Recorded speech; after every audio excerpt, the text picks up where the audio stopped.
Professor Bhaskar Rammurthy, Stakeholders Relationship Committee. Sanjay Naik, MD and CEO. Anand Atreya, CEO and MD designate. Arnab Roy, COO and Executive Director. Mr. Venkatesh Gadyar, Chief Financial Officer. And Mr. N.R. Ravikrishnan, Company Secretary. I confirm that the Chairperson of Audit Committee, Mr. Chandrasekhar Bhaskar Bave, and Chairperson of the Stakeholders Relationship Committee, Professor Bhaskar Rammurthy, are present for the meeting through the video conference. I also confirm that the statutory auditors, Mr. Darshan from Messrs. Pricewaterhouse Chartered Accountants LLP, Internal Auditor, Mr. Neeraj from Singhvi Dev and Unni LLP, Secretarial Auditor, Mr. C. Dwarakanath, Practicing Company Secretary, Cost Auditor, Krishnamurthy, GNV and Associates, are present for the meeting through video conference. I now request the Company Secretary, Mr. N.R. Ravikrishnan, to provide general instructions to the shareholders regarding participation in this annual general meeting. Over to you, Ravi. Thank you.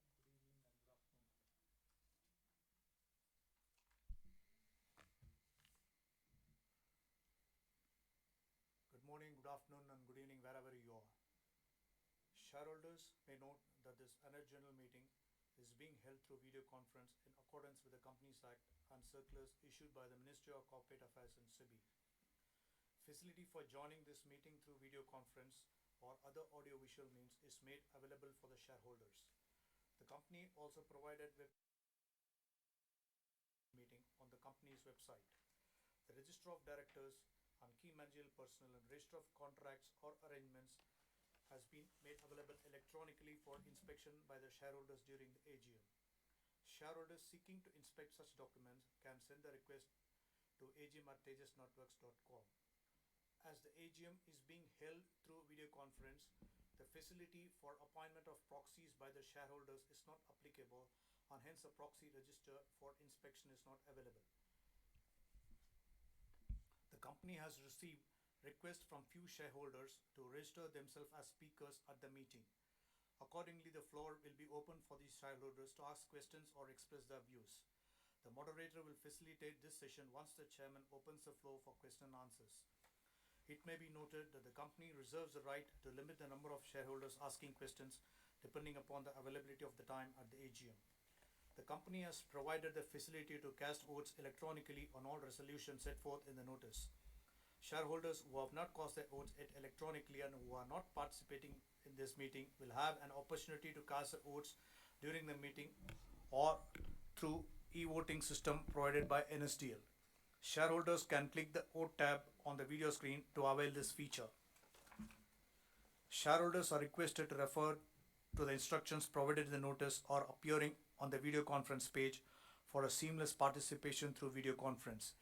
In case shareholders face any difficulty, they may reach out on the helpline numbers. Shareholders may kindly note this AGM is recorded. Thank you very much.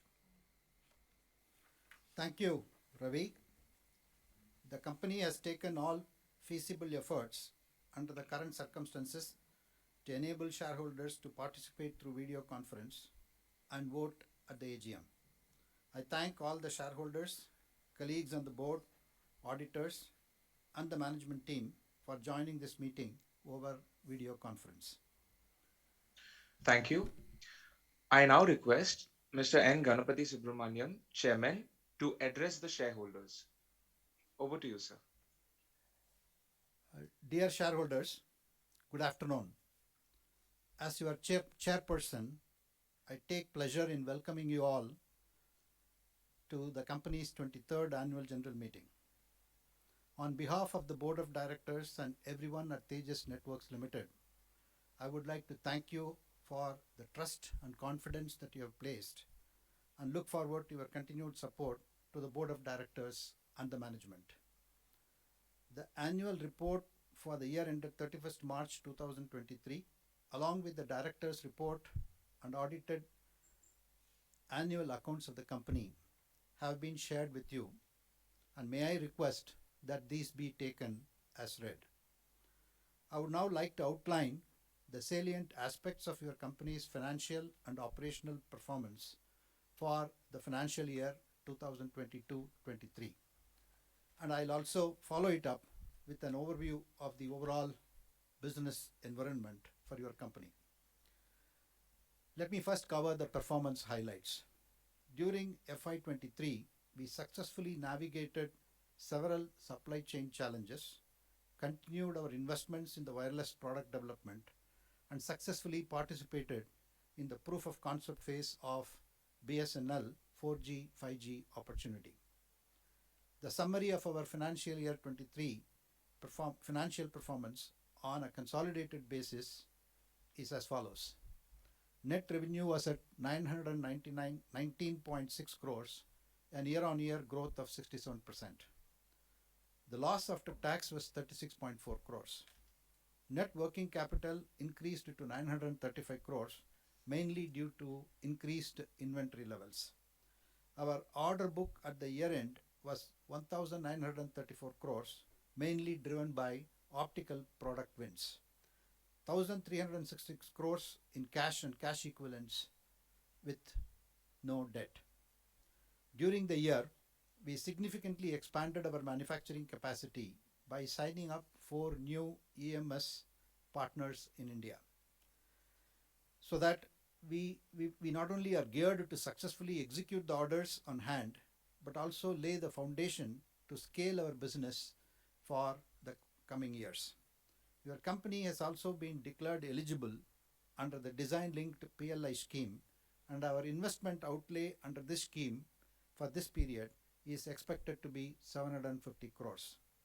The integration of Sankhya Labs with Tejas is progressing well in line with our strategic transformation agenda. The transformation would lead to your company becoming a telecom OEM of significance by A. Building reliable and high-performing telecom equipment. B. The products are differentiated by being software-driven. And C. With a strong sense of innovation towards our sustainability goals. Becoming a global telecom OEM requires deep expertise in multiple domains, a strong product management function, commitment to international standards, both for contribution and to adoption, and a long-term investment outlook with solid customer endorsements. I am pleased to inform you that your company is maturing in all these dimensions. We continued our research and innovation journey during the FY23.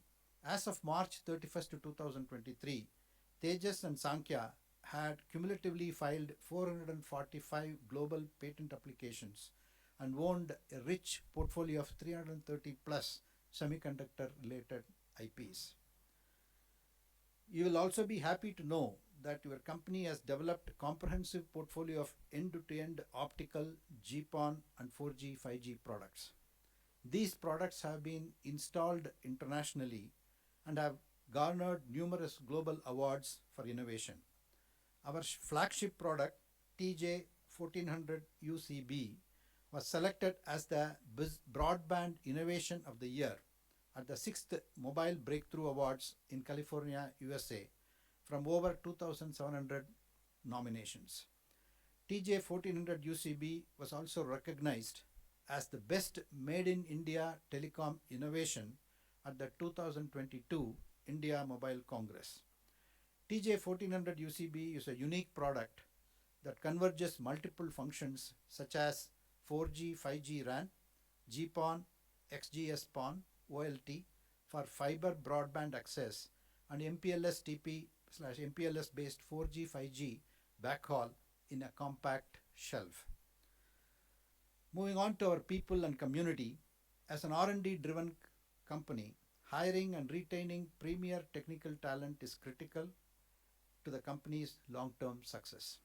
In FY23, we continue to accelerate hiring across all key functions to support our growth plans. As of 31st March 2023, on a standalone basis, the company had 1,305 engineers on its rolls, which is a 41% increase over the last fiscal. Over 60% of the employees are in R&D. As an environmentally responsible company, we are committed to adopting global best practices in environmental, social, and governance areas and ensure long-term value creation for all the stakeholders. We have plans to use full solar power generation for our manufacturing facility in Bangalore, which we hope to commission during the current financial year. Let me move on to give you some business outlook for the next 12 to 18 months. I would like to take this opportunity to provide you an update firstly on the progress we have made in our trials with Bharat Sanchar Nigam Limited for our 4G, 5G radios.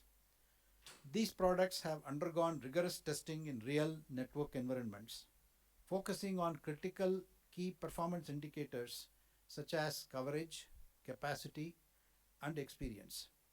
As a consortium partner, we are actively contributing to the development of one of the most advanced 4G, 5G mobile networks in the country.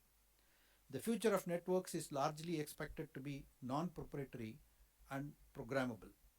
That will make the network intelligent on the edge, and that opens up a lot of possibilities. This will also disaggregate the network elements, and innovations such as Open RAN will gain further ground. Our investments and resulting product architecture is keeping some of these advancements in mind. Telcos and enterprises worldwide are relooking at alternative products for making their network intelligent, secured, and reliable, with a tremendous focus on return on investment, ability to personalize and bundle products and services. All these will certainly create international opportunities for your company that will enable Tejas to gain global economies of scale to compete effectively in India and abroad. The company need to do this with a lot of responsibilities, and this is no doubt is going to put enormous onus on the Tejas team, and we are fully prepared to scale up our operations on multiple fronts. On behalf of the Board of Directors of Tejas Networks, I would like to extend our heartfelt gratitude to the respective governments, Department of Telecommunications, nodal agencies in India and abroad for their support. Our appreciation also goes out to our valued customers, passionate employees, supportive shareholders, reliable suppliers, and our bankers for their diligence. I would also like to record my appreciation for my fellow directors for their valuable guidance to me and the company. A special thanks to Ambassador Madam Leela Ponnappa, who had been your director for a long time and was just earlier in the year retired as a director of your company. We are genuinely thrilled about our prospects, and as we execute on our strategy, we are confident of delivering positive outcomes for all our stakeholders in the years to come. Thank you. Thank you, sir. I now request Mr. Sanjay Nayak, CEO and MD, to address the shareholders with a presentation.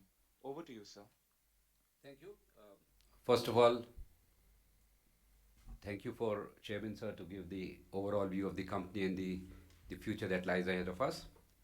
I will take you through some of the salient accomplishments of last year, the foundation that we have created for future, and how do we perceive the future for us.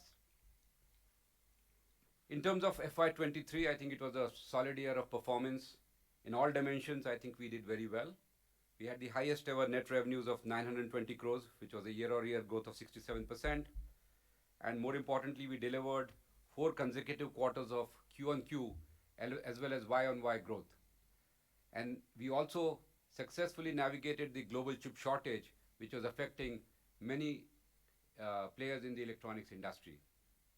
In terms of focus, the company wanted to really make sure that we use the year to create a solid platform, and we really invested a lot of our profits back into the business in terms of generating the growth momentum, as well as building the capabilities for future. In terms of the order book, which was a good indication of the competitiveness of our products, and the success we are having in terms of customers. We again had a year-on-year growth of 65%, and primarily, as our chairman had pointed out, it was on the back of optical and data networking products that we have in the company. We also had the highest ever single purchase order of 696 crores that we won during the year, and that was for one of the router products that we have done for a pan-India rollout. We also had a successful engagement with our customers and completed the proof of concept as well as the initial supplies for 200 sites for a pan-India 4G network. And that again, as our chairman had pointed out, is very, very complex technologies, and your company came out with flying colors in terms of meeting all the critical performance criteria. As a part of the consortium that we are bid in the BSNL, we will be supplying the radio equipment or the radio base stations for both 4G and 5G for the entire 100,000 site project, which is expected to be rolled out or completed within the next 18 to 24 months. We are also among the first companies and among the largest applicants of the design-led PLI scheme of the Government of India. And again, we have committed a 750 crore commitment in terms of capex, which includes R&D.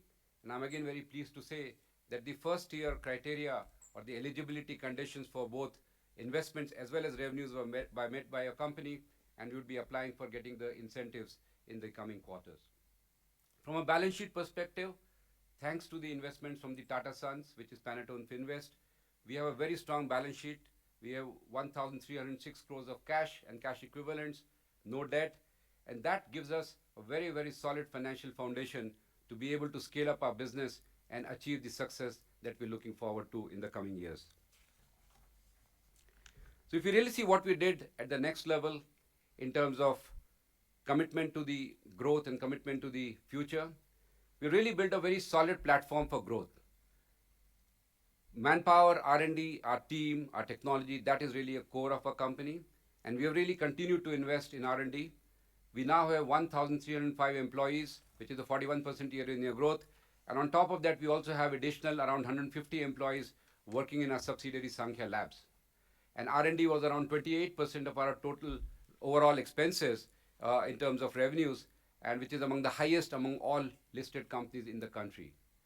We also set up that we need to hire very, very high quality talent for our R&D teams on a continual basis because we have a lot of exciting projects and commitments to complete. And we have set up a Tejas Academy, which is basically a boot camp where we hire exceptionally talented people, put them into a very, very strong training environment on real life projects so that they can come in and start working and contributing to projects as early as within a quarter of joining in. And we have again been focusing on IPR and patents, and we have 445 patents between Tejas and Sankhya. We expanded our product portfolio during the year. The advanced IP/MPLS routing products were released to the market, and that led to one of the largest wins that I talked about a few minutes back. Our 4G, 5G multi-band high-powered radios and base stations were again released in record time. And again, the time it takes to mature and develop these complex products, I'm very proud to say that your company has done in a very short period of time compared to what other global players have taken over the years. We also upgraded our FTTX portfolio for multi-PON and software as a service for certain kind of customers so that our XPON applications can get a much wider market appeal. While a lot of business is coming in, a lot of orders are flowing in, we needed to make sure that we scale up our manufacturing operations to be able to deliver significantly larger volumes of products that we have ever done in the past. And in that aspect, we have had a very asset-light model of manufacturing. So we have signed up 4 new EMS partners who are contract manufacturers, both spread between South as well as North of India from a geographical diversity point of view. And we are very confident that whatever capacity that we need to scale up to fulfill our customer commitments, we have already built that. On top of that, we have really re-engineered a lot of our internal processes and are working with external partners to make sure that our efficiency of overall supply chain improves quite significantly, including that of cost reductions, because we wanted to make sure that from last year, we are able to improve our margins this year as well. We've also taken advanced inventory actions because there are still certain components which have long lead times, and we have covered for that. Again, the objective being that whatever customer commitments we have, we should be able to meet them comfortably. And internally in Bangalore, we are setting up a new manufacturing, production and warehousing capabilities in the existing campus where we currently have. And that will allow us to make sure that for the next few years, we have enough capacity in-house to be able to do all the kind of system assembly and manufacturing that is required. And again, we acquired Sankhya Labs last year. The amalgamation process is going on. The 5G teams have already been integrated and are working extremely well together. We are also getting a lot more products which are in the adjacent areas such as broadcast, direct to mobile, as well as satellite IoT, and we are quite excited about the in-house chip design capabilities that have also come in along with the acquisition of Sankhya. If you see this chart, it's a very interesting chart in terms of the different elements of a product that go in building a telecom network. So if you really see, we are covered on all the bases, whether it is optical transmission, wireless, as well as satellites. So if you see on the left-hand side, we are doing 4G and 5G base stations, which is the radios that go in building a wireless network, along with all the FTTX technologies. So when you are having a high-speed broadband at your home or in the office, you're using GPON or XGS-PON technology, so we have that. And of course, the traditional Ethernet and fast Ethernet or GigE technologies we have. So any form of access, whether wireline, wireless, or satellite, is something that we already have in the company. The transport architecture, which is for metros as well as high-capacity backbones, was something which has been a strong point of the company. And we've been continuing to augment that to make sure that we are state-of-the-art, from going up to 600 gig of Lambda and going further in the years to come. Net, all of this positions us in a very unique position that there are only a handful of companies in the world who have such a rich portfolio of products which can be used to build end-to-end telecom networks. Additionally, as our chairman had pointed out, the world needs today a lot of trusted telecom products. And I think with the kind of capabilities we have built in, the kind of investments we have made, both in the wireline side as well as wireless side, we have a very, very mature and very exhaustive portfolio of telecom products that can be used to build trusted networks. Another effect of all the R&D investments we've been making and made during the last fiscal year is our addressable market on a worldwide basis, which is around $67 billion in 2022 and expected to go to around $86.6 billion in 2028, out of which the wireless will be from 45 billion going to 50 billion, and wireline, which is where we have quite a good mature products, is going to grow from 22 billion to 36 billion. So naturally, as you can see from a strategy point of view, our objective is that the matured wireline products that we have today, we need to go and get a lot more percentage of market share worldwide. And wireless products, as we start gaining more traction in India with the rollouts that are visible, we should be able to again go after the large addressable market that we have around the world. The next slide just kind of gives you a quick summary of what does this foundation really mean in terms of success of a company, because in our industry, the entry barriers are very high. And for our company, we have really done a lot of things over the years which have really become a rock solid foundation. So cumulatively, we have done more than 9,000 crores of sales with 3,000 crores international. We have equipment in more than 75 countries, in more than 500 networks. We are market leaders in the GPON area, and I'm very confident in the years to come, there'll be few more areas of technology where we'll easily get into top 10. We have now a rich portfolio of technology from optical transmission to broadband access to switches, routers, 4G and 5G radios. And of course, all our products are award winning. I mean, as our chairman had pointed out, we really have focused on innovation, and we have more than 50 products of different kinds, 3 million lines of code, 30 prestigious awards that have won for our products. More than 60% of our team is in R&D. That gives you the kind of commitment we have.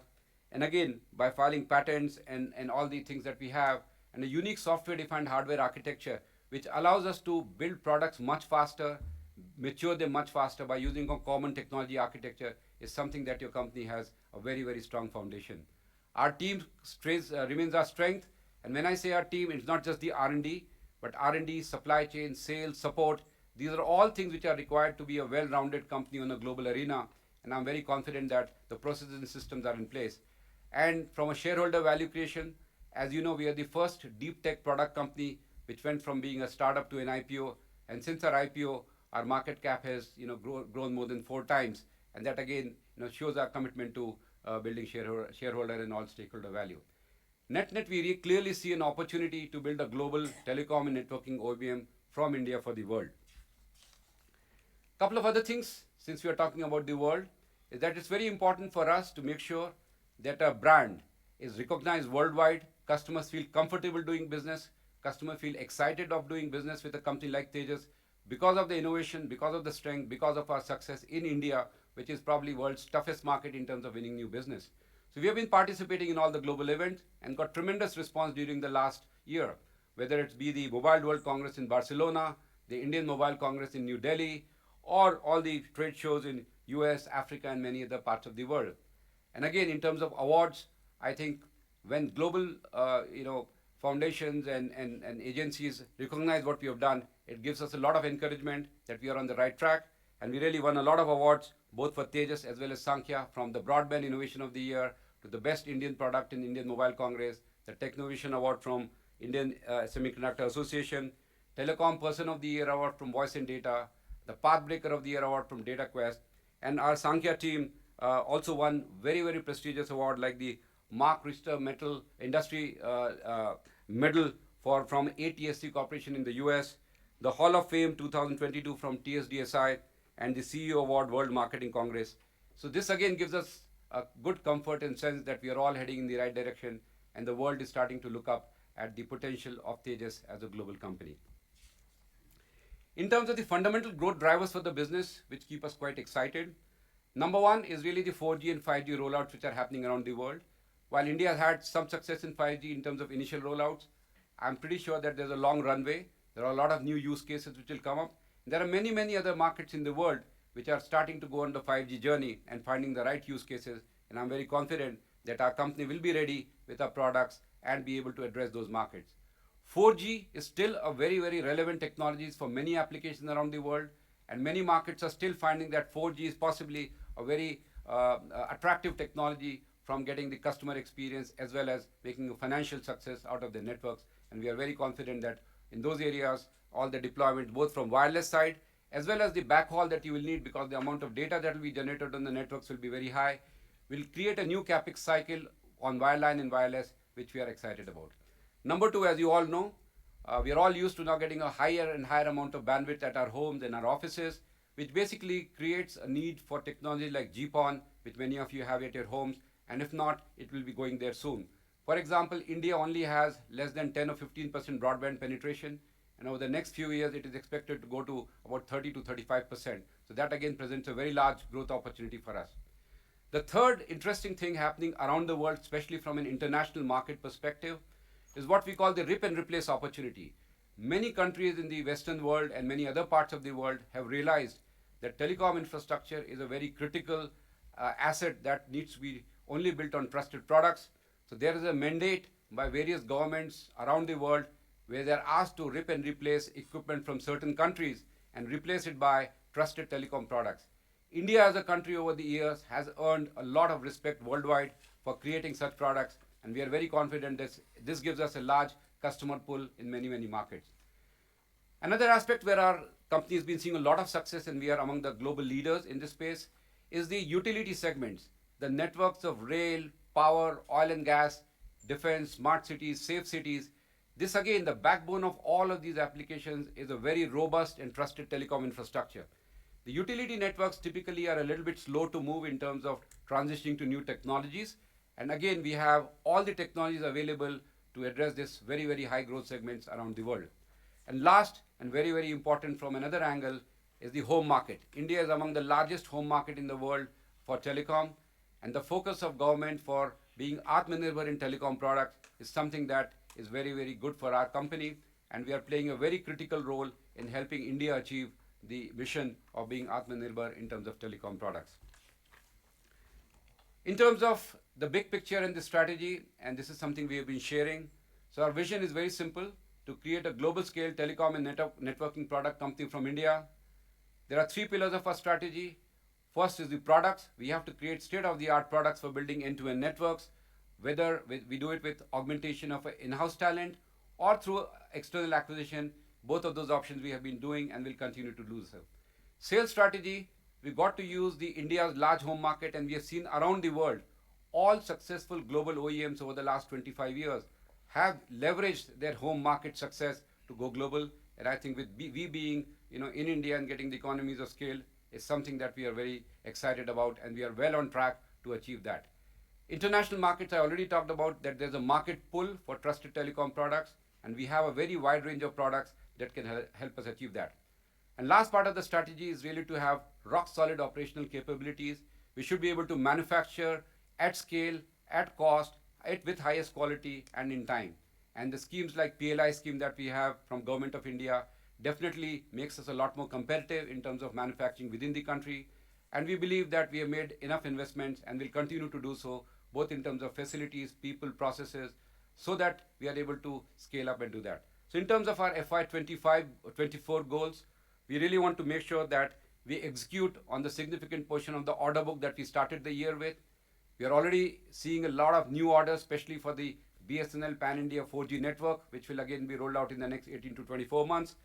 And we want to really start planting a lot more seeds aggressively for the international expansion of our products, which are already matured, and really use the Tata brand and the global relationships to get that, and make sure that we continue to invest in R&D, supply chain, and sales and support teams, so that as our business grows, we are ready to execute that success. In summary, I really see an extremely exciting future for our company. FY23 was a fantastic year in terms of growth. Our healthy order book in terms of the business that we won and the business that we will be getting soon in terms of the new orders gives us a very good revenue momentum for not only FY24 but for FY25 as well. Our product portfolio has been expanded, especially with the introduction of 4G, 5G RAN and the routers that we added last year. And we have also scaled up our R&D as well as manufacturing capacity to be able to deliver on what we have.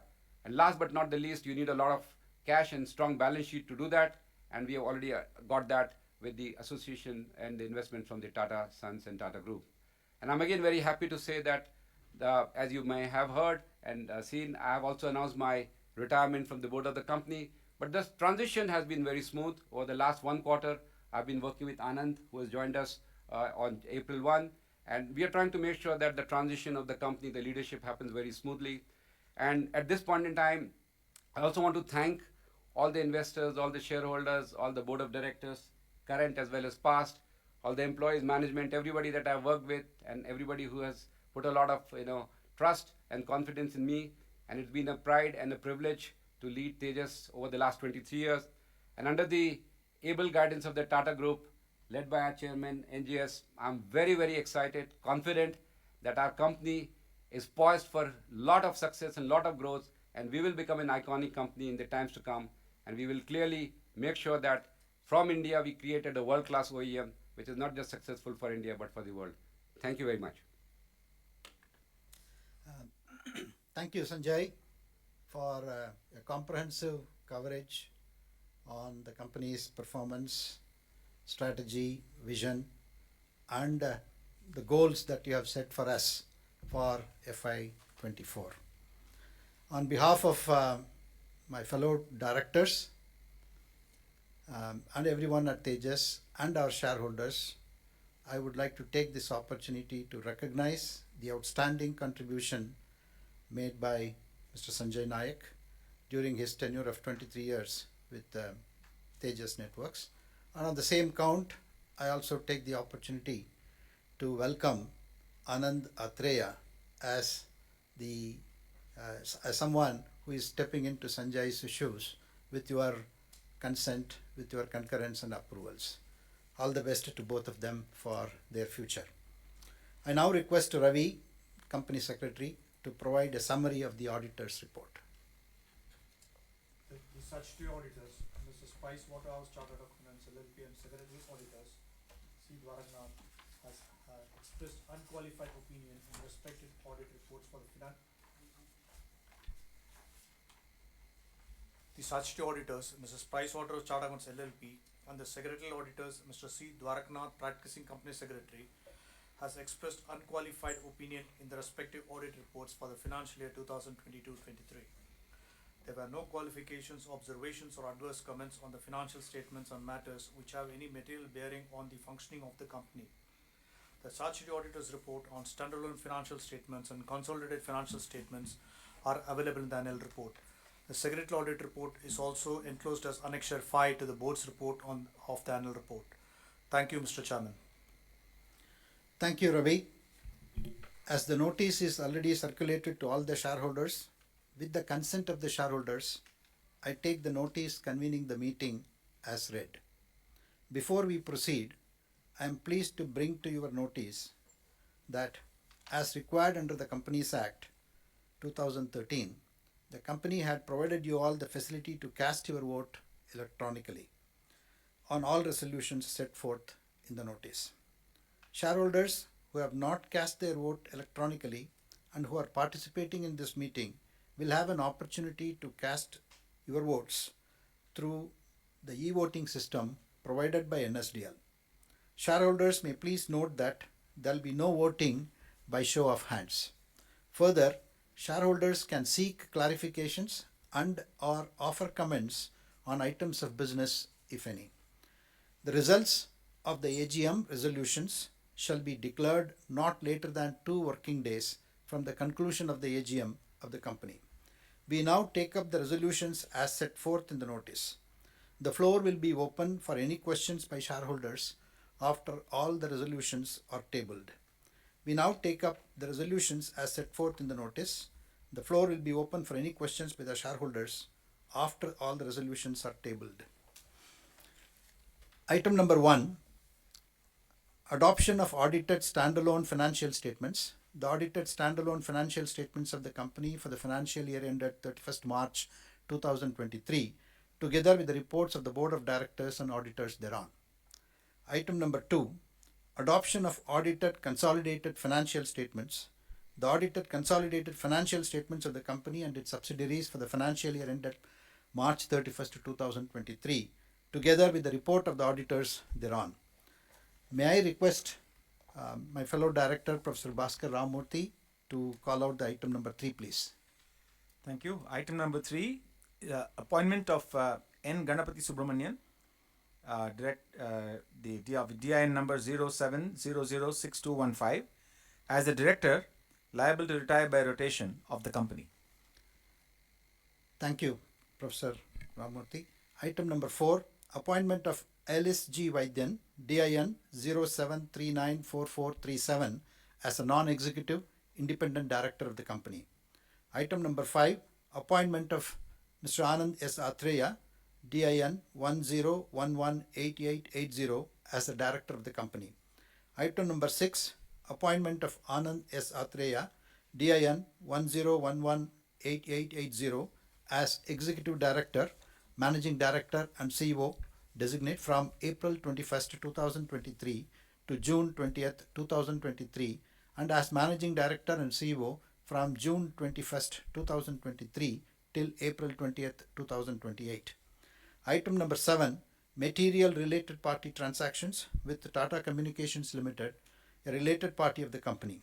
The proposal is to approve the entering of the material related party transactions with Tata Communications Limited, a related party of the company, subject to a maximum of 500 crores to be entered for the financial year 2023-24. Material related party transaction. Item number 8, material related party transactions with Tata Consultancy Services Limited, a related party of the company. The proposal is to approve the entering of the material related party transactions with Tata Consultancy Services Limited, a related party of the company, subject to a maximum of 15,000 crore to be entered for the financial year 2023-24. Item number 9, ratification of the remuneration of cost auditors. Item number 10, appointment of branch auditors. The text of the resolutions along with the explanatory statement is provided in the notice circulated to the shareholders. May I request the company secretary to take the first proceedings forward. Dear shareholders, thank you for joining our 23rd AGM today and for taking time to participate in today's AGM.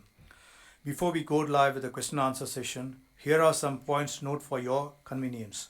Kindly turn on your video, and when you are projected on the broadcast screen, unmute yourself and proceed to ask the questions. Please mention your name, full year number, location from where you are joining. Each shareholder 2 minutes for the questions. To avoid repetitions, the board can respond to all questions at the end. Once when you have asked the questions, you can log off and continue to watch the proceedings. Thank you. Thank you, sir. Ladies and gentlemen, we will now begin with the question and answer session. Request everyone to please remain connected while the speaker shareholders assemble.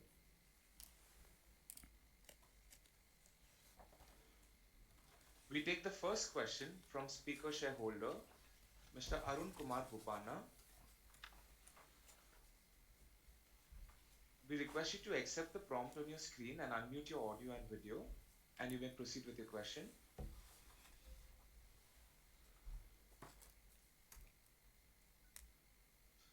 Mr. Arun Kumar Bupana, you may have received a prompt. Yeah, I'm trying to get in, Baba. Hello? Yeah. Hello, sir. Yes, you're audible, sir. Vanakkam, sir. Namaskar to everybody there. Namaskar, sir. Good afternoon to everybody. Sir, ours is a networking company and communication company. There's hardly any networking from the Secretarial Department or communication. I would have been happy had somebody called me from the Secretarial Department asking for my questions or giving me my speaker serial number and etc. Nobody called. I think they must watch our Tata Elxsi meeting. Our I think Kaveri Sriram does it excellently because I found something missing. The Tata's name is missing before the Tejas and the Tata's culture also. We are treated with so much, we are pampered so much, NGS, you know that. You've been seeing me in Bombay for the past 20 years. So we expect the same pampering. I will never ask any favor from you. Anyway, Sanjay Naik's speech was fantastic, as good as Narendra Bhai Modi's. So powerful. I'm proud of it. Thank you, Sanjay, for all your services, and I welcome Anand too. And AGM, sir, is a perfect place for all us to share our experiences, be happy with a lot of smiles. It's not that we complain or anything, but you know, this kind of networking and communication is important in Tata companies. And compliments for developing and manufacturing India. I think Modi sir will be too happy for strong emphasis on R&D investments in cutting-edge technology and for innovative solutions, and for customizing offerings to meet specific customer requirements, addressing unique challenges for India, which there are plenty. And my question, sir, Digital India BharatNet, our USP in optical network solutions, how favorable is it for Tejas? Because Indian economy is growing with a lot of opportunities. Your comments on that? And with the economic survey forecast a healthy GDP of 6.8%, how does Tejas use the digital mission transformation to stay competitive and adapt to evolving technologies? In today's world of scams and cybercrime, sir, regulations are required to avoid because cyber criminals are ruthless, shameless, and faceless too. Can Tejas help the victims of cyber crimes? And what are the investments for cyber security? Plans to explore uncharted territories? Are we doing enough? Staying at the forefront of these emerging technologies and investing in R&D for various segments in telecom sector, and to stay competitive with advanced technologies too.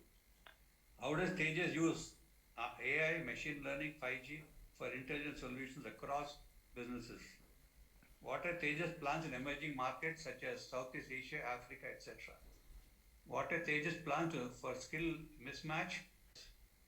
What are plans for telemedicine, patient monitoring for healthcare solutions for good outcomes? How does Tejas provide efficient, scalable, cost-effective solution for high-speed transmission and growing bandwidth demand for usability and accessibility? How is Tejas prepared for domestic and international competition in terms of market share and pricing? Tejas plans for the automated cars, advanced driver assistance systems for seamless connectivity and communication. What is the specialization, designing and manufacturing of optical network products? And Tejas plans to improve further broadcasting engineering. Video streaming, sir, it's important because I think video streaming is going to be the order of the day for AGMs with multi-screen solutions too. Will Tejas stay to provide cost-effective networking solutions with leverage on optical network, offering competitive pricing without compromising on quality or performance? And what are plans to make products attractive to service providers in emerging markets? In conclusion, sir, the potential is huge. Scratching the surface of the potential. I wish Tejas all the best. And next AGM, I'm sure Tata's name will be there with the Tata's culture too. Thank you very much. Namaskaram. Thank you, sir. Thank you. We take the next question from speaker shareholder, Mr. Vivek N. Mr. Vivek, kindly unmute your audio and you may proceed with your question. Yes, am I audible? Yes, you are. Thank you very much for this opportunity. At this juncture, we are privileged to be led by the management that we have at Tejas Networks. A special mention for Mr. Sanjay's contribution over the years to build it to a company that we're very proud of as Indians, and to Mr. Anand for the journey ahead.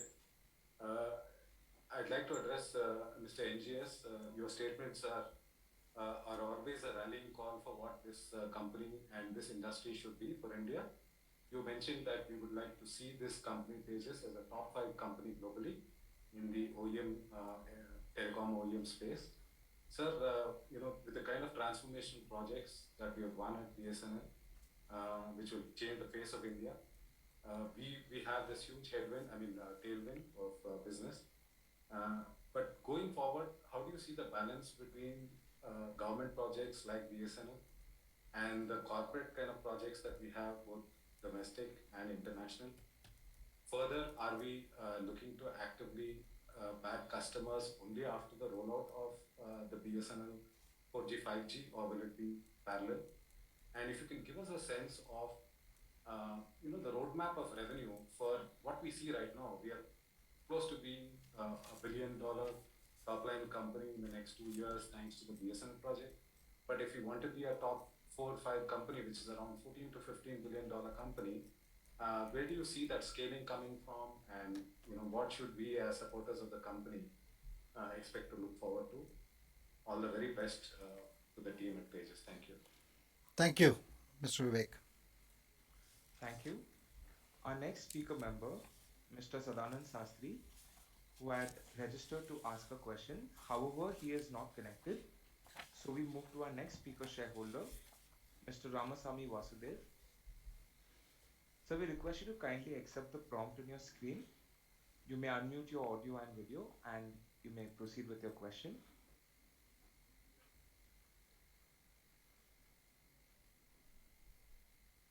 Namaskaram, sir. How are you? Namaskaram, sir. I'm doing fine. Thank you. Great. Sanjay Nayak, other board members, and team at Tejas. I am Ramaswamy speaking from Delhi. Sir, Mr. Sanjay, I used to cherish the memories of meeting since the physical AGM days. I met him once or twice in the physical AGM. I will continue to cherish it. Mr. Sanjay, we will miss you greatly. All the good work done by you, it is paying fruit now. So again, welcome, Mr. Anand. I hope you take forward the legacy of the company and you scale the company to the greater heights. So congratulations on the nice annual report. Mr. Ravi and his team has done a good work on it, sir. So, Mr. Chairman, my only one question to you is BSNL. We have been told about the modus operandi as to how the company's operation will be taken care, etc., etc. Now that the numbers are missing here, sir. See, in the next 18 to 24 months, where are we? How are we placed in the numbers? And we are talking in the annual report that BSNL order will create global opportunities for us as to how we are taking the global opportunity from the BSNL order, sir. So one suggestion to the chairman, sir, as you are aware, investor AGM, if we attend the meeting physically, it gives a lot of opportunity for us to meet all our senior colleagues, etc., and networking, etc. And if you organize a physical annual investors day, it will enable us to showcase ourselves to the investor community, HMIs, MFIs, etc., DAs, etc. And it will give an opportunity for us also to meet all you in person. So since physical AGM is missing, we are all missing this, and we have to be satisfied with the video interaction only, where it is not two-way, it is just one-way communication. You listen to us and we listen to you. So the physical touch is missing. So we propose for a physical investor annual day, sir. So I have already voted in favor of all the resolution. Thanks to Mr. Ravi and his team for flawless participation in this meeting. Thanks a lot for the opportunity, sir. Namaskaram, sir. All the team members. Thank you, sir. Thank you. We now move to our next speaker shareholder, Mr. Naveen Bothra. Mr. Naveen, we request you to kindly accept the prompt on your screen. You may unmute your audio and video and proceed with the question.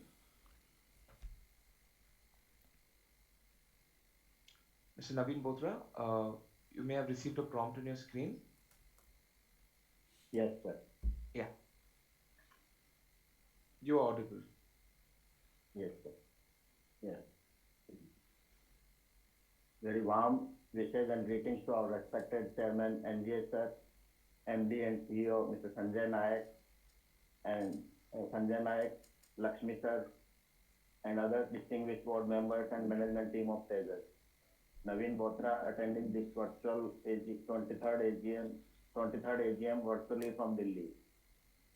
I would request Chairman sir to kindly consider if it is feasible to have hybrid AGM from next year onward, so that we can have opportunities to meet and interact with the management and have views about the companies in before the AGM or after the AGM. We look forward to that from next year onward. If it is physical, we can also have it in hybrid. Very warm send up to Mr. Sanjay Nayak, founding member and managing director, who has nurtured Tejas from the initial stage.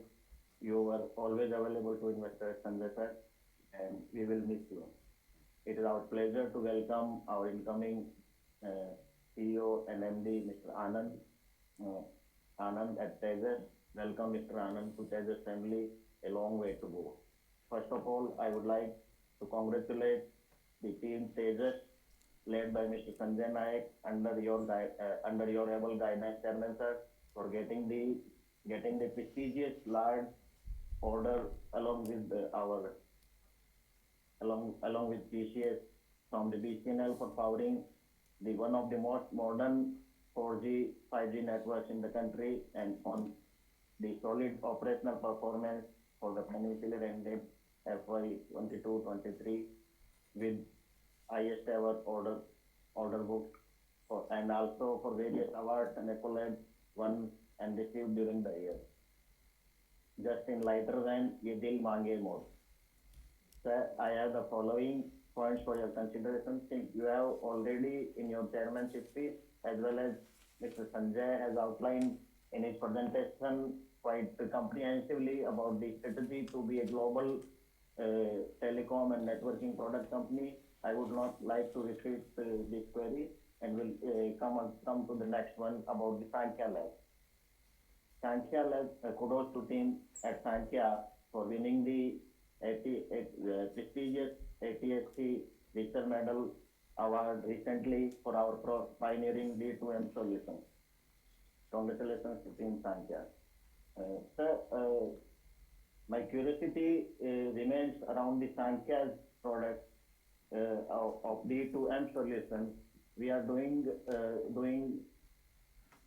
pilot project with Prasar Bharati in Bengaluru. We did in Delhi. It is continuing. So, would like to have your considered views about the opportunities for this D2M solution, being a convergent solution in between the broadcast and the telecom sector. What are the opportunities we see in the Indian market as well as in the international markets? I think we have done some pilots internationally also with US Sinclair and about our broadcasting center, other capabilities in Sankhya, and also one of the good things that semiconductor and electronic policy in India is getting ready for future leap ahead. So we have fabulous chip design capabilities at Sankhya. So would like to have your views regarding all these 2-3 possibilities, the products, solutions we have at Sankhya, D2M, our capabilities as semiconductor fabulous chip design. Would like to have considered views for benefit of all the shareholders. And being a technology veteran, you yourself being a technology veteran, we consider the investor community and industry at large would like industry at large recognize you as a technology veteran. We would like to have your thoughts on the short-term impact of generative AI. This hulla is going on, but it is definitely going to have some short-term impacts and how it will impact our company's business in the short run. and how we are planning to leverage this in the long term.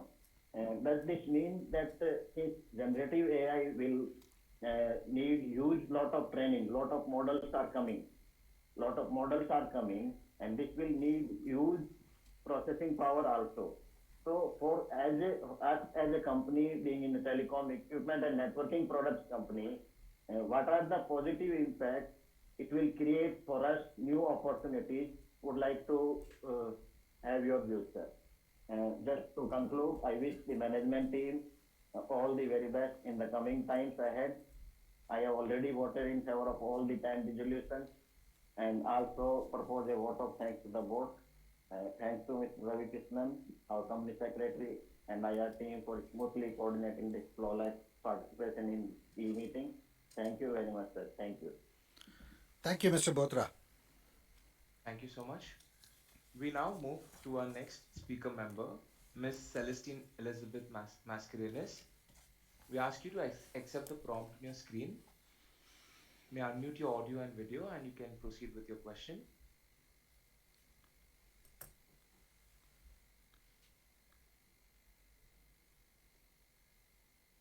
Hello, am I audible? Yes, you are.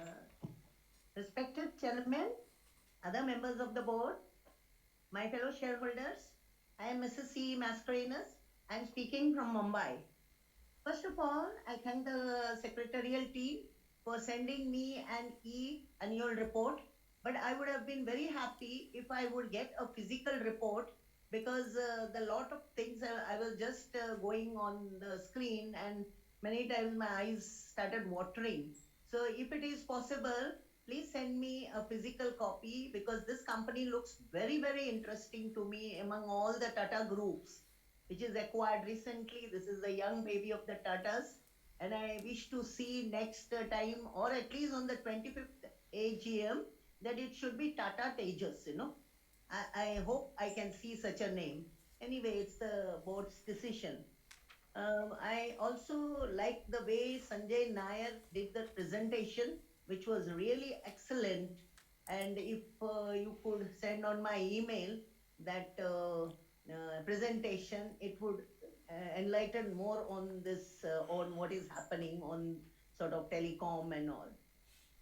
Next, thanks for the platform and also for this occasion to speak. The revenue is up this year and also operational profit, but PBT packed down, so therefore no dividend. I don't know, maybe on the 25th we may get, because capital is very much required because there's a lot of growth story. Next, I congratulate for all the awards, prestigious awards for innovation as documented on page 46. Keep it up. And I would like to know anything we have gone in the ESG platform. Have we applied? Because nowadays ESG is becoming more and more important. And if it is on ESG platform, there is more sort of market capitalization going. So could you throw some light on that? Now we are building next general telecom networks for India and for the old, and mostly R&D driven telecom equipments, company founded by the technocrats. I would like to know, you said some figure stuff, but I would like to know whether what is the attrition level in the R&D, because these persons are very highly sort of innovative.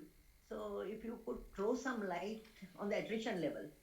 Now this developed and comprehensive portfolio, end-to-end optical, GPON and XGS, PON and 5G, 4G and 5G provider, which are installed internationally and locally. So what sort of margin we enjoy? Internationally is much better or locally is much better? Because this is some business which is still we have to understand. Now we are under the PLI scheme. That's what I read. I could not just make out. I would like to know how much amount we have received under the PLI scheme, and which sort of platform, like which sort of device we have received this PLI. We have an next one is we have an order book of 1,934 crores. How long this will be executed? How many months or how many years? And what is and whether there is in the last 3 months fresh orders received? See, 76% of our business is in India. So where do we wish to take further? Next one is we have 1,305 employees. How many of that is women? We have these products, wireless 4G, 5G, and in network management, wireline FTIX, optical transport switches and routers. I would like to know in which there's a lot of demand in these lines. There's more products, but 3 lines main, which are the most demand and where we are having good margins. Then next one, we have done 445 patents and 330 plus silicon IPS. How many more are there in the piping? Who is our main competitor? We have a huge international opportunity as given on page 23, 25. How are we going to grab these opportunities? Any further acquisition for inorganic growth, as we have already taken two, Sankhya and another one. So what is the view further acquisition? Next is we have taken BSNL. What about the MTNL? Because I have this BSNL is not listed. I have MTNL and I'm thinking when this something big change can happen in MTNL, as it is, it's rich in property, real estate. So rest, many of my speakers have asked a lot of questions and I was just hearing them and I'm just anxious to hear about the answers. So I wish my company all the best. I wish we grow and we see Tatas. Of course, Tatas means there is real trust. So nothing we have to. So we will also see you in Tata Elxsi. Poverty will always call us out, but here somehow because I'm also attending for the first time, Tejas. So next year, probably our secretary will phone. Have you got any questions? So we can, many of the things, no need of asking, but we can get from the secretarial team some of the answers. With this, I wish you all the best. Most important, I wish the entire team very good health, because where there is health, there is wealth. Thank you so much and wish to see you next year. Thank you, madam. Thank you so much. We now request the next speaker shareholder, Mr. Bharat Raj, to kindly accept the prompt on your screen. May unmute your audio and video and you may proceed with your question.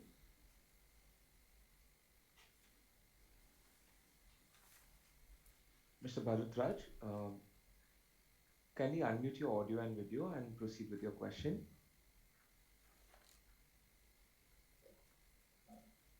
Yes, sir, your mic is unmuted. Yeah. Yes, sir.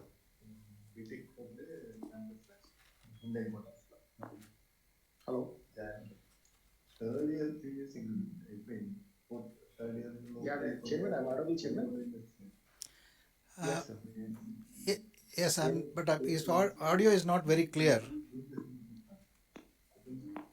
It is clear, sir? Mr. Bharatraj, are you able to hear us? Yeah, it is audible, sir. I think we have lost him. Could you connect again? Yes, sir. Sir, we were able to hear you right now. Mr. Bharat Raj? Yeah, yes, I can hear you. Yeah, please go on. You can please go ahead. Yeah, very good afternoon, sir. I'm Bharat Raj calling from Hyderabad. First of all, I'm very proud to associate with the Tejas Network, sir. Sir, nice presentation given by our MD and CEO. Sir, he given the total picture of our company, sir. Sir, at present scenario, the 5G, Indian government is encouraging the 5G, sir. So how are you facing the challenges in the market, sir? Because every city requires a 5G network. So how you face the challenge, sir? We are the number one in the market. So how you in this government is planning to in 2030 to make the entire country 5G? So it only five cities or 6 cities are providing the 5G network. So how we face the challenge? Are we ready to face the challenge, sir? I thank my company secretary for sending annual report, sir. Thanks for his VC. Mr. Chairman, once again, sir, thanks for giving this opportunity. Sir, please look up with the hospitality, sir. Very happy, sir. If it is happy, I'll come and visit you personally, sir. Next year, please conduct the AGM physically. Thank you, Mr. Chairman, and I hope the next year will come with a dividend and a very good dividend payout for the shareholders. My best wishes with you, sir. Take care. God bless you. Be safe, be healthy, sir. Thank you, Mr. Bharadraj. Thank you. That was the last question. I now request Chairman Sir to proceed with the answers. Over to you, sir. Thank you, and thank you all the shareholders who have spoken. And at the outset, I want to sincerely thank all of you for being here and also providing your best wishes and blessings to the company and the management team. And it's really humbling to see the kind of support that you are all given us. Firstly, I think Mr. Bopanna, I think thank you for your continued patronage. And yes, indeed, that we have been interacting over several meetings and several years. Yes, I think the secretarial team will do their best to network with you even better than what they did this year. I think the first question that you had asked, you have asked a lot of questions. I think hopefully, some of these questions were answered by the presentation that Sanjay made, but let me try and cover as many as possible. Digital India, I think it's and the related opportunities that present for your company is quite good. And I think Sanjay in his presentation also alluded to this, the fact that look, we have only 10 to 15% of broadband penetration in India, and there is a huge opportunity on that count, and plus the utility segment, rail, power, and other areas are also giving us huge opportunities to penetrate with our products and services. Overall, I think the environment that has been created for Digital India and the vision that is provided by the government and the push towards an Atmanirbhar initiative to ensure that the networks and the network equipments are secured, robust, and all the components are coming from trusted sources, and some of those things are very, very important. And all this means that we have a huge responsibility on TCS, on Tejas, and which is what our products are being worked upon. Our products, rightfully, have been installed in more than 75 plus countries, including in almost every telecom network, whether it is with BSNL or Airtel or Jio and others. Tejas equipments are in place, and they are working flawlessly and with the desired level of ruggedness. So I think we have a huge opportunity to capture the market that is posed in India, which is what rightfully in the strategy Sanjay presented as a home market penetration. I think there will be a specific and special focus towards the same. Cyber crimes, I'm not sure whether we can help the victims per se, but then as a part of our business, the equipments that we roll out are secured. There are logs that we keep generating, and as per the requirements of our clients or the regulators or the government agencies, if there is a requirement to provide the necessary logs to facilitate such investigations, I think we'll be able to do it. And the equipments are all coming up with has certain inbuilt features for doing such analysis, preventing some of this, predicting some of this, and so on, right? I think you talked about investments that we are making in certain advanced technologies, including AI and ML. I think our focus is clearly on building a very strong network equipments, whether it is required for the telcos or required for the enterprises, including the base stations and the radio access networks, RAN as we call it, and then the routers, the switches that we provide, and the overall end-to-end solution that we offer is something that we want to make sure that it is future-proof and it is programmable, and architecturally it is something that is compatible and interoperable with any other equipment that conforms to international standards. So I think our focus is really about investing in technology, investing in standards, and with more and more of this equipments are going to be software driven and programmable, the opportunity to collect data and compute on the edge and make analytics around the equipments on the edge is huge, which is the direction in which the modern networks are all being deployed, which is the direction in which that standards are also evolving.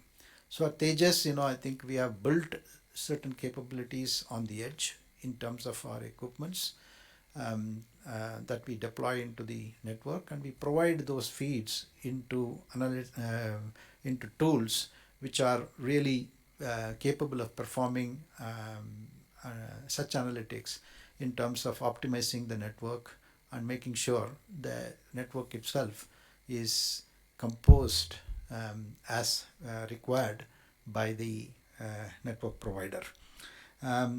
Yes, I think the emerging markets is something which is a focus for us. I think that as we outlined earlier, we are already servicing equipments in over 75 countries. We support about 500 plus networks. There's a Tejas team which is providing on-call support for any of these networks which comes around the globe across time zones on 24/7 basis. The products are very stable and works, as I said, with the required ruggedness. So the team is doing an excellent job in terms of keeping the equipments running all the time. The skill mismatch is something that is evident in any technology industry, and not just to Tejas alone. So there is a continuous upskilling, the thrust on our employees to take up the required skills, required training is something that's there, and the management has a dedicated training facility in Bangalore where everyone goes through periodic training programs, in addition to the technology skills that are available on a digital basis, right? That includes usability and so on, everything else included in this. I think with respect to your question on patient monitoring, healthcare, and some of those other domains, I think the way that we have looked at this particular business is across three dimensions. The first dimension is the network that we offer for the telcos. The second dimension is the equipments that we provide for enterprises for their own private networks. And then the third dimension is the vertical domain applications, which could be leveraging the network components and then building software and technologies for, let's say, improving the yield for agriculture or health, patient care, and remote health interventions, and so on. So there is a verticalization that is possible, but at this point in time, Tejas as a company is extremely focused on dimension 1 and dimension 2, and enable the software providers and other companies to build such vertical applications on top of the networks at this stage. And we intend to partner with some of those companies who have these vertical solutions, so that when we go to market for enterprises, there is an opportunity to bundle our network components and software solutions together. And this is pretty much work in progress. So hopefully we are in a position to give you a more recent update in the upcoming AGMs. Both domestic and international markets are our focus, and specifically for dimension 1 and dimension 2 that I articulated. with reference to automated cars and others, we have not ventured into this particular field as yet. While there are capabilities that we have built on IoT and and related areas, but specifically we are not focusing at present on let's say electric vehicles or automated components and so on, so on. And it's an area that is something that we need to explore.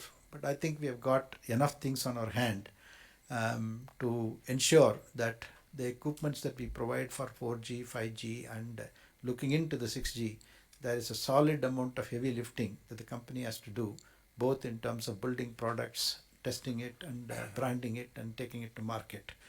Not to mention about broadcast capability. I think the convergence of broadcast and broadband is something is on the anvil, and there are companies that they are trying to see that they need to be converging. International standards are all evolving for such convergence. But from a Tejas and Sankhya perspective, we have got a very good broadcast solution. Sankhya has been doing some pilots in India as well as in Latin America and United States in close association and cooperation with our client and investor Sinclair in Sankhya Labs. And these are very capable and very competent people, and who have designed solutions which is having its own value proposition to even telcos. For example, the spectrum utilization by the telcos can be effectively used and optimized by simply offloading some of the video contents and video usage, for example, to the satellite direct to mobile kind of situation.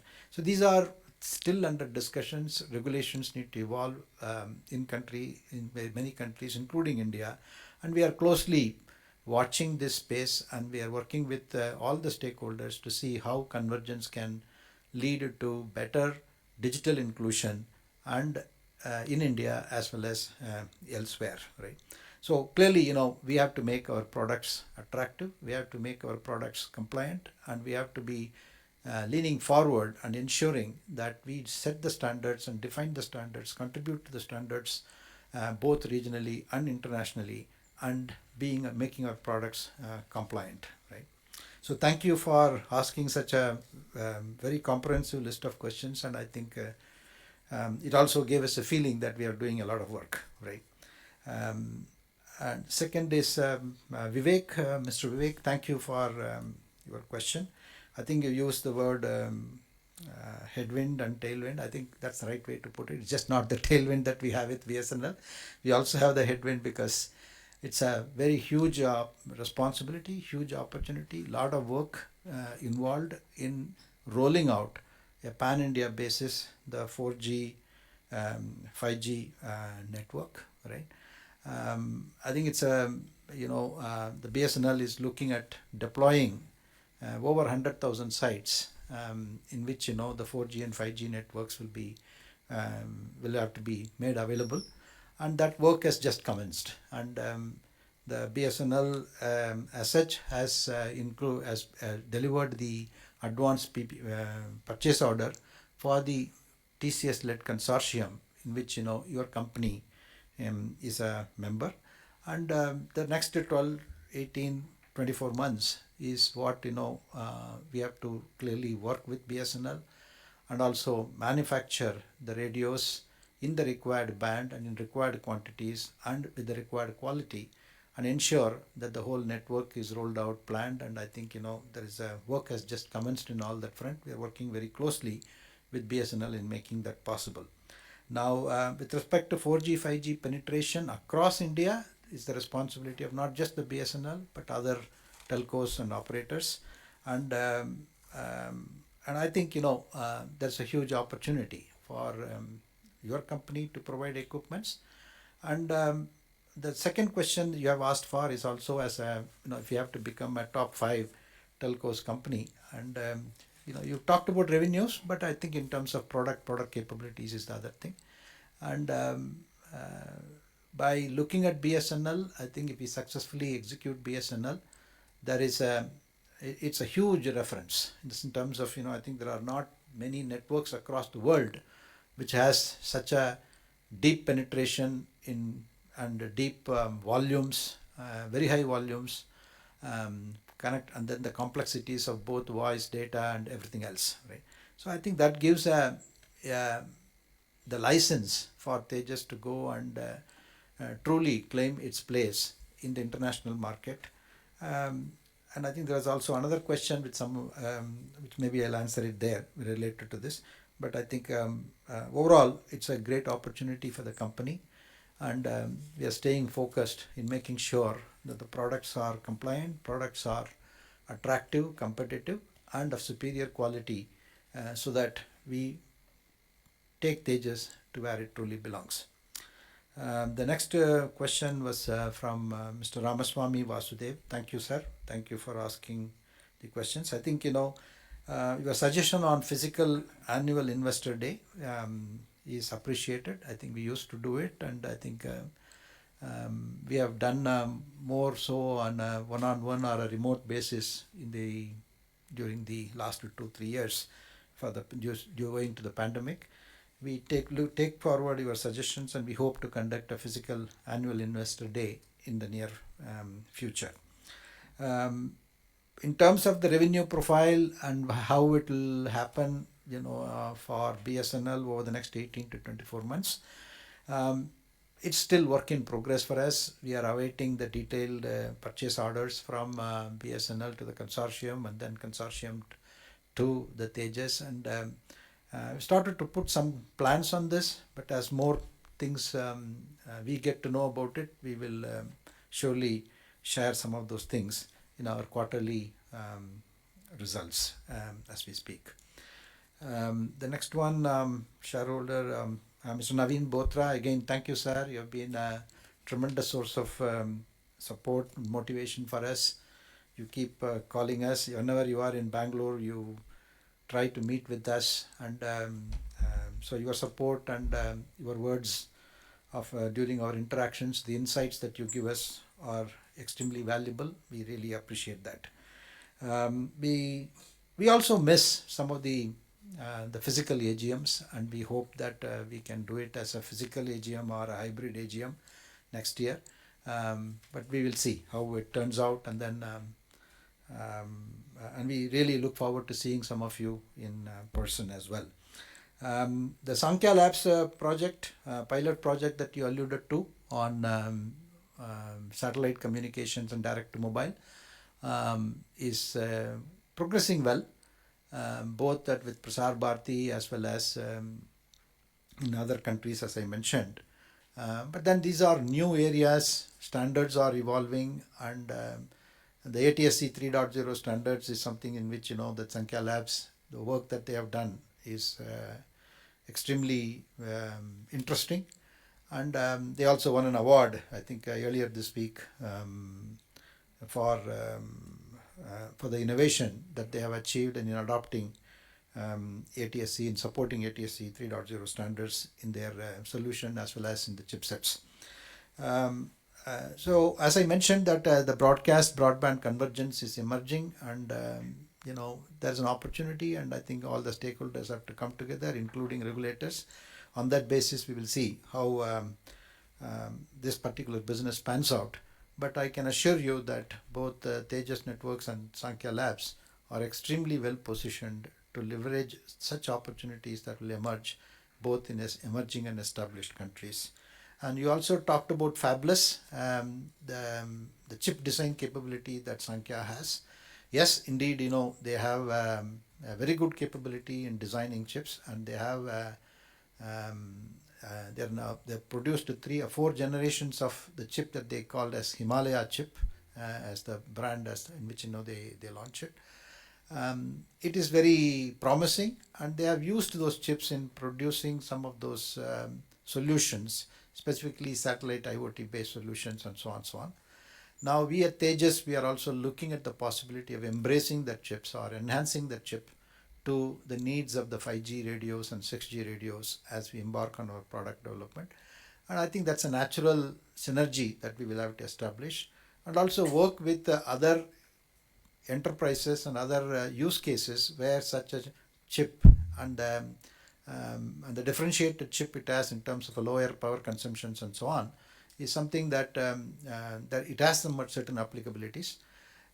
Yeah, it may even be considered for let's say producing central compute type of solutions for EV automakers and so on. There are some of these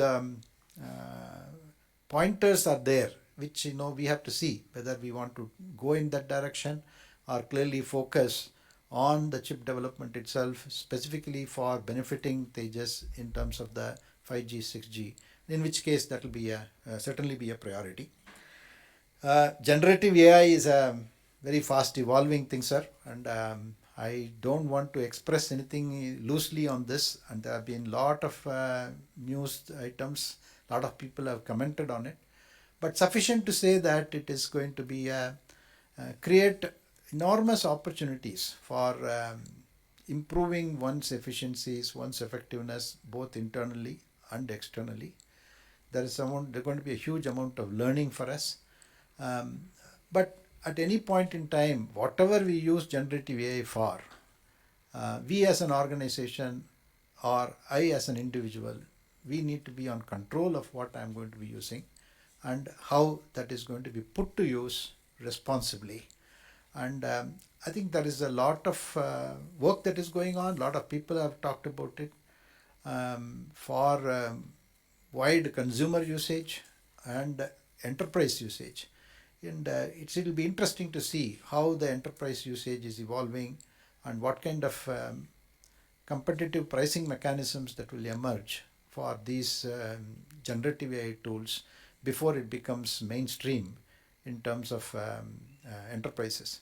But at Tejas, we have been adopting AI ML to continuously optimize our own equipments and the way that it functions, the way it self-optimizes, the way it self-heals, and also improve the efficiency of the network itself. For example, when absolutely there is no traffic, can we switch off the mobile towers and radios in standby mode so that power consumption is less, so it contributes to the overall green goals of the network provider and so on, so on. So many such things that one can look at, but it's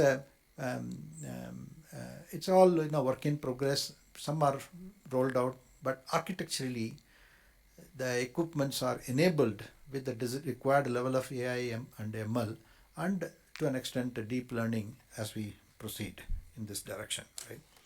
And then I move on to Madam Mascarenhas. Thank you, ma'am, for your wholesome wishes for the company, and we will ensure that we try and give you a physical report of Tejas annual report. This one, as well as in the upcoming AGMs, we will connect with you and provide a physical copy of the report. The copy of the presentation Mr. Sanjay Nayak made will also be made available to you. I am requesting the secretarial team to see that you get this.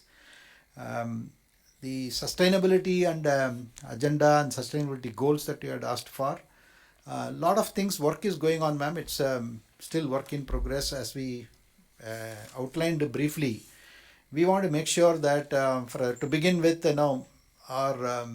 we use renewable energy to the maximum for our own internal consumption, and to that extent, I think all our manufacturing facilities, the goal is to have solar powered manufacturing facilities, hopefully in the next 12 to 18 months, as a first step. The overarching goals for Tejas as a company to be carbon neutral and eventually becoming net zero, these are things that we are still thinking internally, and we will come up with a comprehensive ESG plan in this year. And while we have put in place that our products will be having certain green and sustainability goals, as was outlined in Mr. Sanjay Nayak's presentation.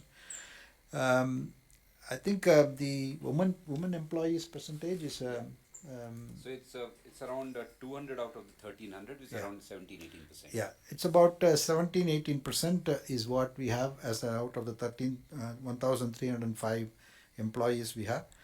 And then attrition that you had asked for, it's about approximately about 20% in the R&D segment.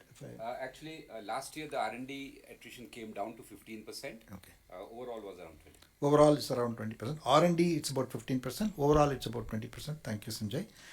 And the margins are mixed, as you can imagine, that there are different segments, as you rightly called out, madam. Wireless and wireline. Wireless is in where, we are a new entrant. We are building the whole wireless equipments at this point in time. There's a lot of investments. And currently we are present in, largely providing these equipments in India. So it's coming under certain cost and competitive pressures. Margins are lower. Clearly, on the wireline side, we enjoy a decent and better margins. And like in any other business, the exports business is always, contributes to higher margins. And there is as you rightly observed, there is a huge international opportunity, no doubt about it. I think, there are 5 strategic areas of focus that Mr. Nayak outlined in his presentation, which actually calls for those opportunities. And we will continue to explore those businesses and opportunities, ensuring that we first make sure that we have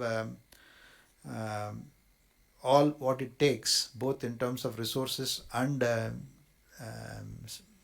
people, to execute that 1930 crores worth of order book that we already have. And clearly, BSNL order is going to be a huge order to fulfill. And internally, we have already geared to execute that order. That's one of the reasons why we tied up with the 4 new EMS partners. So we have got what it takes to scale the business for the volumes that we expect in this year and the next 2 to 3 years. Regarding inorganic growth, I think, we'll continue to look for such opportunities in this business. I think anyone who has new products, someone, who has certain patents that we want to have, or, there are synergies is something that we look for. If there is an opportunity, we will consider that. But at this point in time, I think we are all extremely focused as a company to mature the wireless products to the same level of maturity that we have in the wireline product segment. BSNL is one, and then the MTNL is something that we will have to work with BSNL, I guess, and we also look forward to delivering our equipment to MTNL as such opportunities emerge. Thank you again, madam, for joining us and providing your insights and blessings. The next questions were from Mr. Bharat Raj. I think in terms of 5G, I think I already answered these questions in the earlier thing in terms of challenges that we see in the market. I think, in providing these equipments on a timely basis, we rely on certain components which are really linked to semiconductor and supply chain. And the supply chain, still, there are certain components which take 40 weeks to 52 weeks lead time. And we had taken some advanced calls in procuring some of these components in anticipation of some of these projects that we may have to execute. But having said that, still the supply chain delays is one big headache that we have to overcome. Barring that, I think in terms of the people, resources, the manufacturing facilities, the quality assurance and testing facilities, and the field support that is required on the ground, is something that we are working with internally as well as with our partners to ensure that the time that we take to complete or fulfill an order is kept as a minimum thing, right? We also look forward to the physical interaction as you had asked for. Thank you so much. And I think, with this, I have provided all the answers to the questions that were raised by all of you. If there is anything that is missing or missed out, or if you have any further questions, we are happy to provide such answers. Please do email those questions that you may have, you may see. So we are grateful to all our shareholders who have joined us today. And with that, let me come to the last item of the agenda. The Board of Directors have appointed Mr. Dwarkanath C., Company Secretary in practice, as the scrutinizer for the e-voting process. I hope all of you have taken part in the polling. Further, I hereby authorize Mr. N.R. Ravikrishnan, our Company Secretary, to declare the results of the voting and place the results on the website of the company at the earliest. The resolutions as set forth in the notice shall be deemed to be passed today, subject to receipt of the requisite number of votes. Further, the combined results of remote e-voting and electronic voting during the AGM, along with the scrutinizer's report, shall be communicated to the stock exchanges. The results shall also be placed on the websites of the company and NSDL. With this, all the items of today's AGM have now been transacted. Thank you for attending this meeting. And I once again want to sincerely appreciate and look forward to your continued support and guidance. With this, I declare that the 23rd Annual General Meeting is closed. Thank you all very much.